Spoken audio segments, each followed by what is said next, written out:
Hi, welcome to this month's Learning with Loden.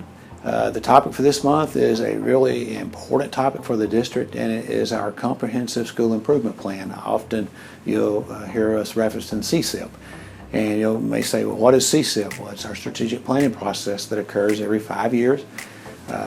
We're excited about the plan that we have. We'll give you an update today. And I'd just like to thank all the community members that were involved in developing our CSIP. We had well over 125 individuals that helped to work on the strategies that you'll be seeing today. And we're in year 2 of our plan and excited about where we're at, and we made a lot of ground, or covered a lot of ground in a positive way, even though our plan was developed right in the middle of COVID. We've made some great strides, especially with the mental health supports and student services aspects of the things that we're trying to offer according to our CSIP. Enjoy today's program and have a good day. Hello and welcome to another edition of Learning with Loden. We're excited to have David Liss here to talk about strategic planning. We call it CSIP. That's our Comprehensive School Improvement Plan. So Dave, just what exactly is strategic planning? Strategic planning, we try to differentiate between operational planning and strategic planning. A lot of people put planning and goal setting and all of that all in one bucket. And so operational planning is, I want to differentiate, operational planning is really those nuts and bolts that you do every day or every year, inside out. And so we have an operational element, but strategic planning is really more your focus over a longer period of time, what would be considered either a long or short-term plan, and doing things strategically that affect the entire organization, not just pieces. So we have a 5-year strategic plan that has 7 strategies, areas of focus, and then within those strategies we have action plans.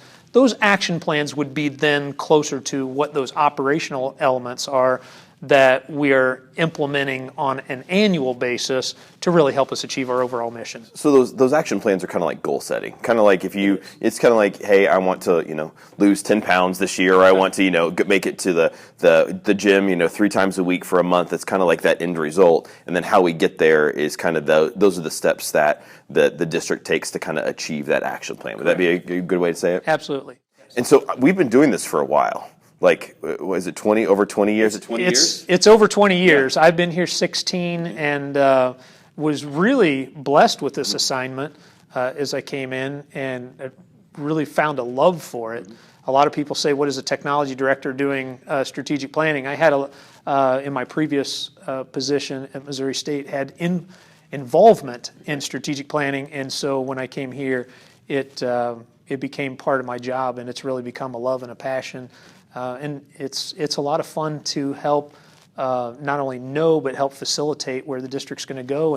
And that facilitation, I know I'll just jump right to it. Go for it. But that facilitation is really a community involvement. It's a lot of organizations will do their strategic planning with their board, or they'll do it with members of their organization. But as an organization that is really accountable to our community, we want our community's input as to how the public school is going to operate in the community. And so we have a cross-section. We have about 35 members on the main planning committee, and we do that every 5 years, actually about every 4 years, but for a 5-year plan.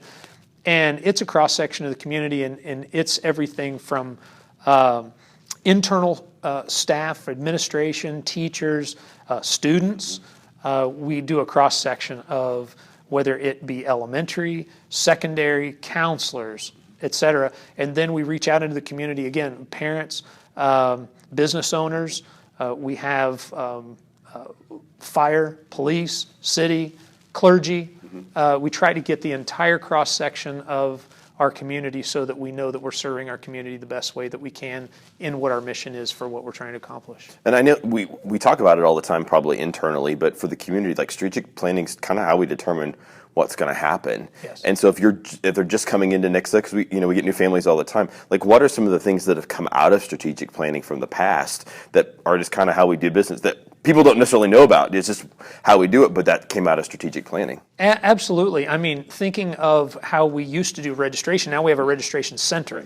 How not only the implementation of school police officers, we used to call them school resource officers, to now making sure that we have enough school police officers, and that's one of those operational elements that we try to have enough based on student population. Really one that was part of strategic planning and almost got lost, but having that strategic plan, when you have the opportunity, you look and you go, oh, this is what we can do. Our early childhood center really was it really was a direct result of one of those dream aspirations, but we really didn't have the wherewithal to make it happen. And then guess what? We had the wherewithal to make it happen, and it was already out there, so we didn't have to wonder what we were going to do. We said, oh my gosh, now we're able to do this. And so those are just a few things. I want to say that our SCORE, Second Chance on Receiving Education, that was a result. And I said early childhood center, which it was, but our early childhood program, that's not something that's required of us, and so the district made it a strategic element to pursue that. And so, I look at that on both ends, that we've got early childhood and then we've got those kids that are at risk. It's fantastic. What was we've got JTSD, we've got the vocational education, so you're seeing more those career pathways that are highlighted. There's so many things that are just ingrained in the everyday things that we do, but that came out of strategic planning. And so that's why when we ask for the community to be on those committees every 5 years, that's why it's important, is because the community is telling us, here's what we want to happen. And so that's really great. So I guess out to the community, when you see that coming, in a few years, that's your chance to get involved and really cast that vision for the school district. So I guess for now, we're in a 5-year cycle right now. So kind of what are we implementing now, and then what are we what will the next few years look like as well? We've got, so out of those 7 strategies, we have 34 action plans that make up those 7 strategies. Currently, we have 9 implemented for this year that are new initiations this year. We have 6 that are still in progress, which would mean they were initiated in one of the previous years, and we're still progressing on those. They're not complete yet. And so that's 15 action plans out of those 34 that are active right now, and 1 that is considered operational. When they're done, like when we finish an action plan, it gets tagged as one of 2 things: either achieved, meaning it doesn't have any ongoing effort, it's just done. We built a building. Yes, we built a building. Many, and I would even say most of our action plans become the way we do business. It's just what we're doing now, and that is what we call operational. And 1 of those 34 became operational. I would suspect that this next cycle that we would have several of those initiated or in progress become operational. We are working on a lot of things. We have time elements as we work with calendar. Calendar's been a big thing, and how we work through calendar. Our partnerships and how we work with partnerships.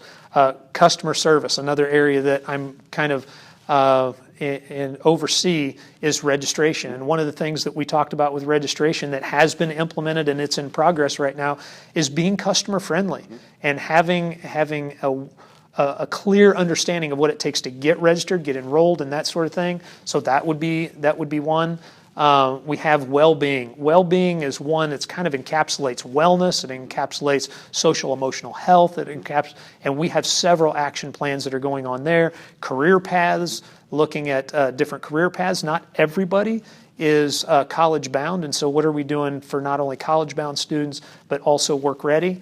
I'm sure I'm missing some. There's always a funding one in there. Yeah, so ways that we're doing funding. So there's a whole just broad spectrum of things that we cover, and that full plan can be found at nixonpublicschools.net/CSIP, CSIP. So you can go find that, read up if you want. It's a big plan. It is, yes. And I would also add to what you're saying is not only can they find the plan out there, but there are 2 specific documents out there. One is the implementation schedule. Right. And what I just went over as far as the numbers, that implementation schedule shows you where we are, what we've implemented in what year, how many we still have to go, et cetera. And obviously, you don't try to get all 34 done in the first year, and you don't work on all 34 of them at the same time.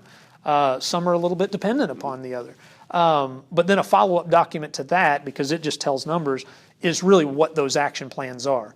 And it's similar. It shows what's been initiated, what's in progress, but it actually says what the action plan is. Both of those documents can be found there as well. Awesome. So I know a lot of people and having gone through strategic planning a few times, some stuff doesn't get achieved. We'll just be honest. Like it doesn't get to the end goal. Like why does that happen?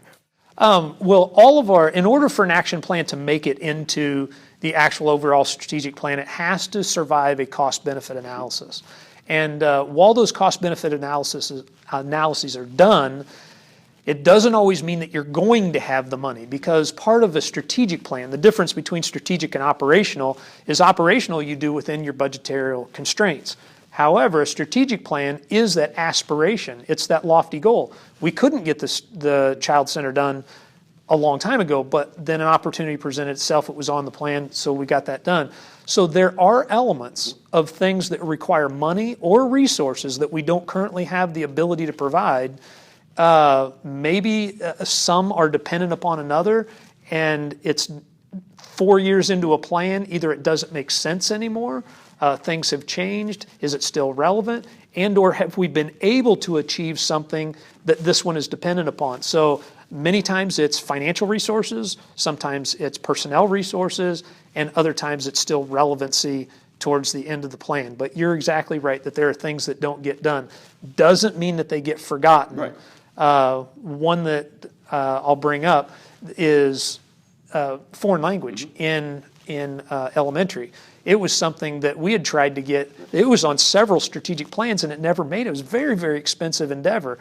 And when we got into Connected and we started implementing Connected, it was a thing for a time that we were able to partner with Rosetta Stone, and we were able to offer, because of the one-to-one technology, we were able to offer foreign language in elementary school. And so that's one of those examples of something that maybe didn't make, but yet was still a good thing to do, and was still there when the opportunity presented itself. And like we're even hindered by like legal things. Like that's some things like the school calendar is one that we talk about all the time and is a big deal. But like we're mandated by law the date we can start, and that really determines a lot of the stuff. You just don't have the flexibility in there. I've tried to make try to make math work and with everything, but it's just so there's all these things, that lofty goals out there. That's what we want to do, and we're going to strive towards that. And we've talked even in other conversations is we may not get fully to there, but we've made it changes like on our progress to get there, and we can say here's why we didn't make it there, but you know what, we got as close as we possibly could. So this is what we tried to do, and we did our best. But here's all the reasons why we didn't accomplish it. But that's okay. We got closer to the goal, and sometimes you get closer, and that's better. So. An analogy I like to use is that I want to run a 6-minute mile. Well, I've got all the tools and I've got the training program and everything else, and then I break it down to my day-to-day. And my day-to-day, and I put everything in, and maybe I don't get to that 6-minute mile, but if I started at an 8 and now I'm at a 6:40 or a 7-minute mile, I'm further ahead than I was when I started. And that's the way our strategic plan is. As we roll around to our next strategic plan, if there's any of those elements that, and this is an interesting thing. We don't always just roll over whatever we didn't, because we don't know that it's still relevant.